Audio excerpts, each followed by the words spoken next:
Hey there, and welcome back to Dark Blue Nutrition. My name is Katie. I'm a dietitian and personal trainer, and today I'm super excited to bring something extra fun and extra low-key to the channel, which is a dietitian meme review.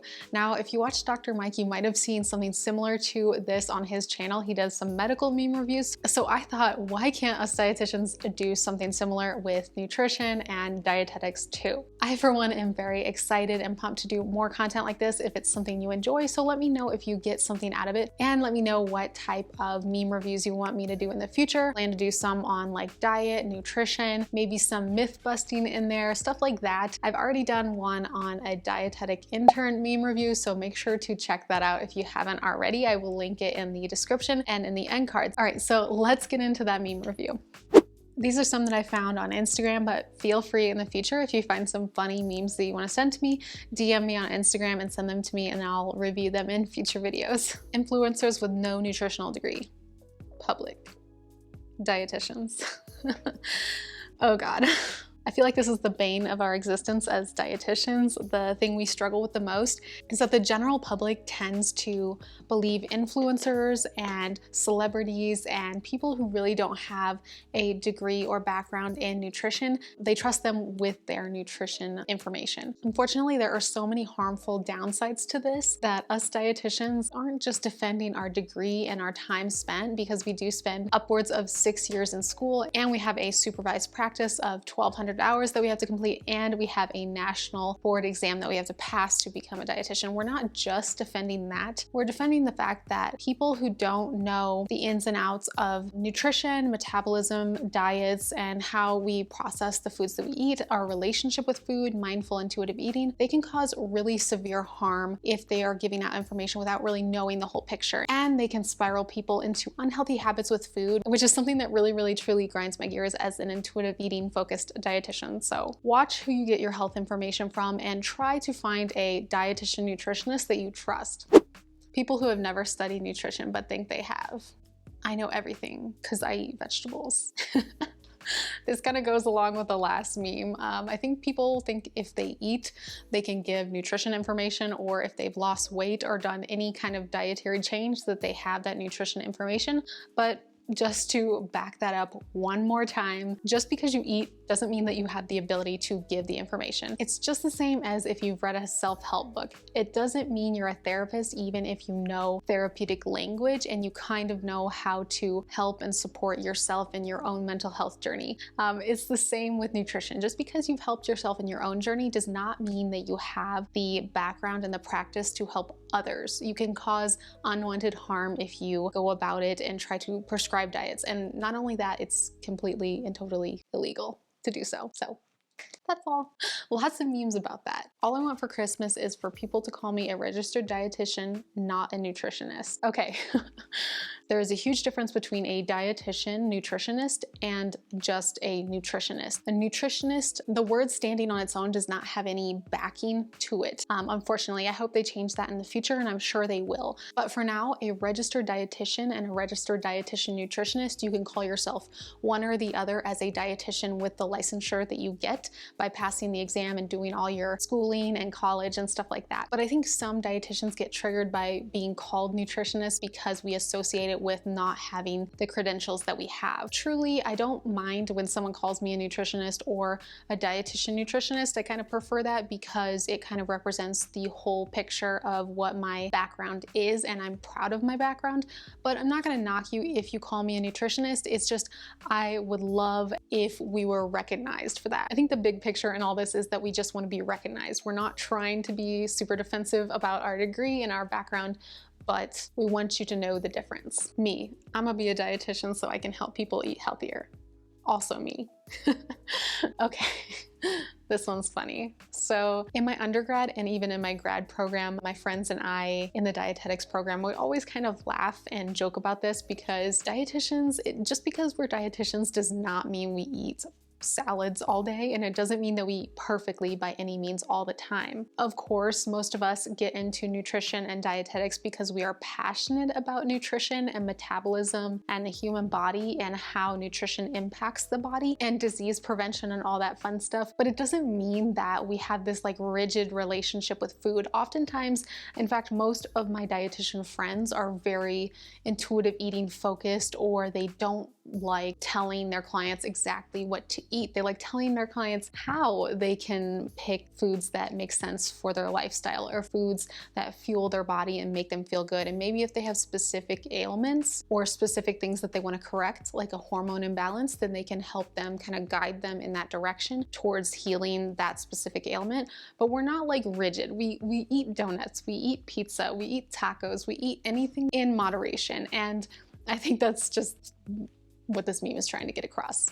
So your job is to tell people what to eat and what not to eat, working collaboratively with multidisciplinary teams in various fields ranging from clinical to public health to promote a healthy relationship with food and sustainable health patterns.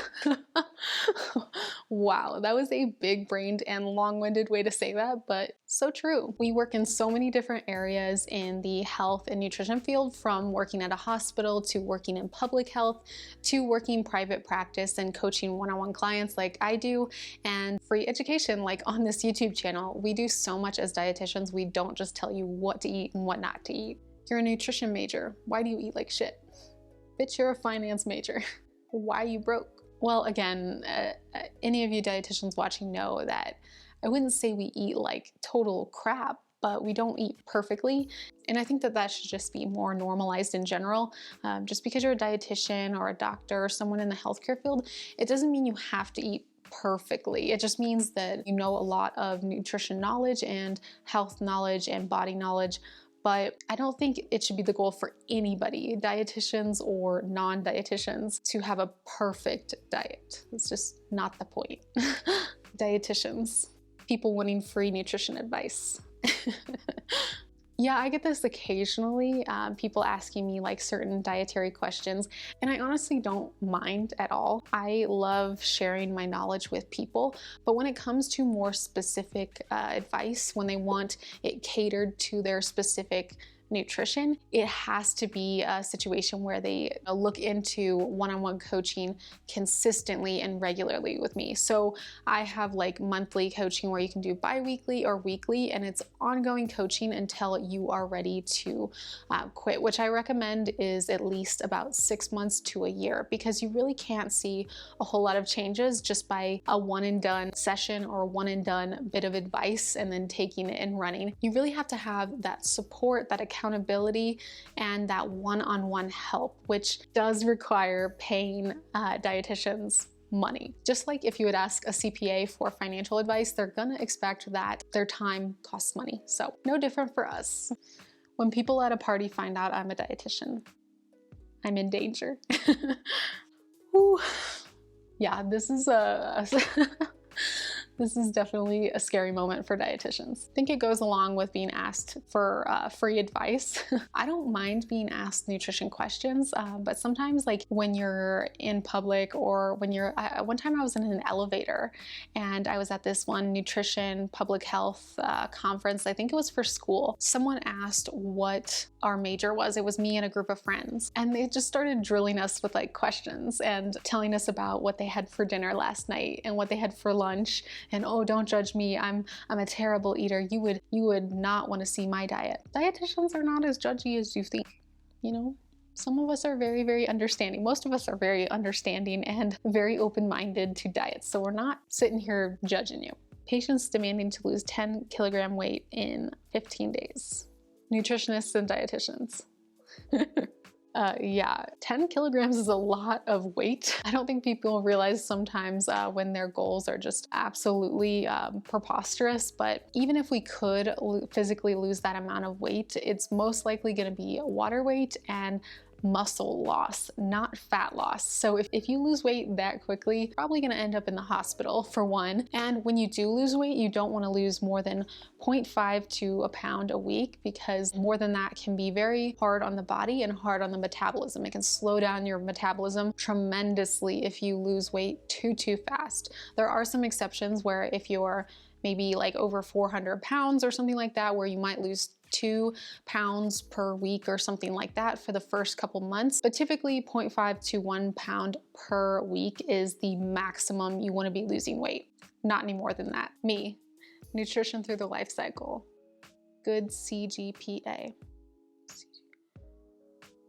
I don't know what the C stands for, but oh, cumulative grade point average. Okay. So just pretend that CGPA is GPA. For those of you who are as confused as I was, I liked nutrition through the life cycle. That was one of my favorite classes. It was a difficult class. So basically it's a class about nutrition at various points in your life, from birth to elderly age. And it's just really fascinating. I think it's interesting to know the different needs that the human body requires at different times and points in your life, men versus women, on all the differences that come into play there. It's really fun.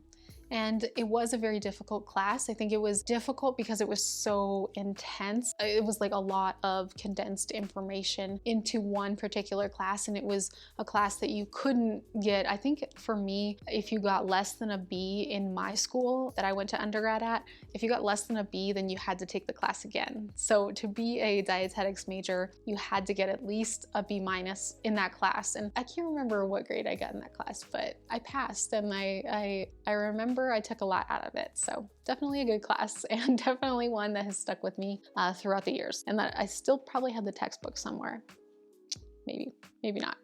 Well, thank you for joining me for today's meme review. I hope you learned a thing or two if you're not a dietitian, and I hope if you are a dietitian that you had some laughs with me. Comment below what type of meme reviews you'd like me to do in the future and what kind of topics you'd like me to do them on. I would love to continue this if this is something you're interested in. I will leave some more videos like this one in the end card and description box, and I will chat with you in the comment section. See you in the next video. Bye guys.